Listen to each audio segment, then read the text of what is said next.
Hello everyone. So today what we're going to do is use a quantum program to play rock paper scissors. You may have already played this game growing up as a kid, but today we're taking that one level higher by using a quantum program. I'll just explain the quantum bit very quickly right now. So what I have here is a Q-sharp function that allows me to generate a random number in a certain range. For us, in our case, it's 0, 1, 2, standing for rock paper and scissors. Just to explain the function quickly, what doing first is I'm using this bit size function to actually get how many bits I would require to represent my three numbers. So 0, 1, 2.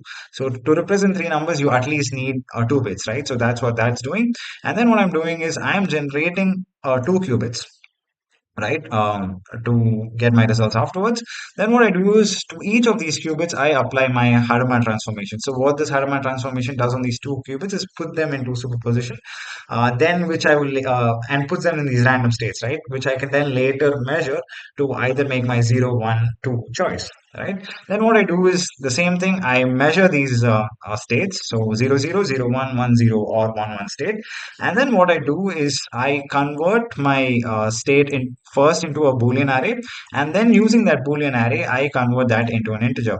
So because I have these 2 qubits, I can either get 0, 1, 2 or 3, right? So my min value is starting is 0. So 0 plus 1, 2 or 3. 0 plus 0, 1, 2 or 3 will give me a max of 3 and a minimum value of 0.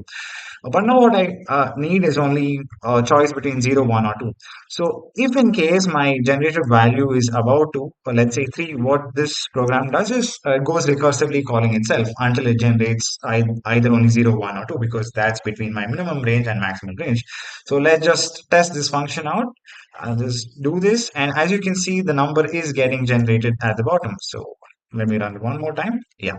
Now let's go to the quantum rock paper scissors game, right? So I have it down here.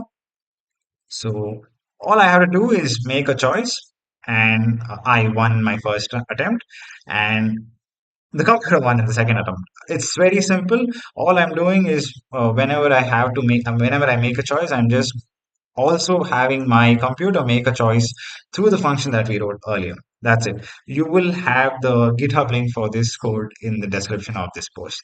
Thank you so much for watching.